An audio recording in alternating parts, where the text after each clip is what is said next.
Hey everybody, welcome to the channel. So today we're going to go over the update USGA and R&A proposed rules for rolling back the golf ball. We're going to go over what they are and also like why it shouldn't even need to be a thing. So let's start with what's changing. So currently what they do is they test golf balls with a club head speed of 120 miles an hour. And there's a like testing barrier limit of 320 yards. And what they're going to change is they're going to move the club head speed up to 127 miles an hour, which is expected to basically make the golf balls that are being used fail. Somewhere between 15 to 20 yards is what they expect for the balls to be in compliance with the 127 mile per hour club head speed is what they expect the balls to lose, about 15 to 20 yards. Now, kind of an interesting fact is the average club head speed on the PGA Tour is 115 miles per hour. So like the average player is actually not even close to the 127 they're going to change it to, which is interesting. There's very few players that even hit 127 mile per hour club head speed. And the other fun piece is this is a USGA and R&A rule, which means the PGA Tour for most events doesn't even have to comply with it. It's basically like majors and USGA events. So that's a whole thing in and of itself.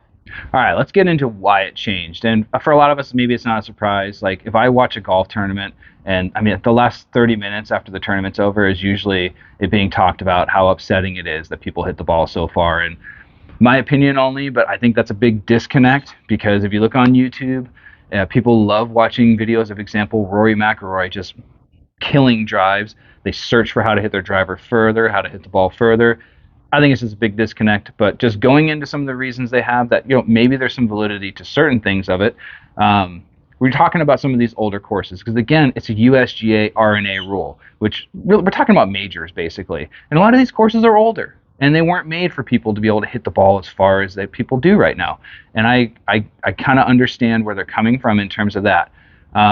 Also building new courses. So a lot of the new courses are being built at like really, substantial changes in the total yardage of the course, which is more real estate, more water. Okay, I 100% get that piece as well. But like you can do a lot to a course. So like you're not playing the same course no matter what. Like if I go and I play, any course that has a pro tournament, we know that they prep the course. The rough is grown out. The greens are faster. So like they do change the course to make it more challenging. And like to me, for all these courses that they're so worried about, that people just being able to overpower them, I've got a really cheap solution. It's probably about $100, and you don't need to roll the ball back and change the game and honestly make a bunch of people upset for no reason. It's called a white stake. Go buy some wood and paint it white. All these holes and courses that they're so worried about, go ahead and stake these in the ground at very strategic locations.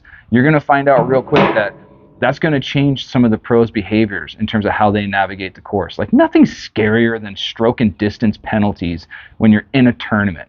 Like if you're in the lead or if you're in the hunt, you're going to have to think about it. It's going to make the course play different. And you don't need to roll back the golf ball.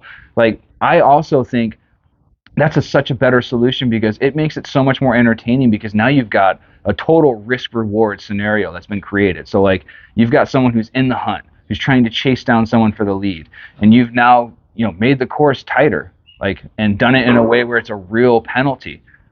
That's exciting to watch. Like, are they going to take the chance, and are they going to go after a drive? Like, what are they going to do?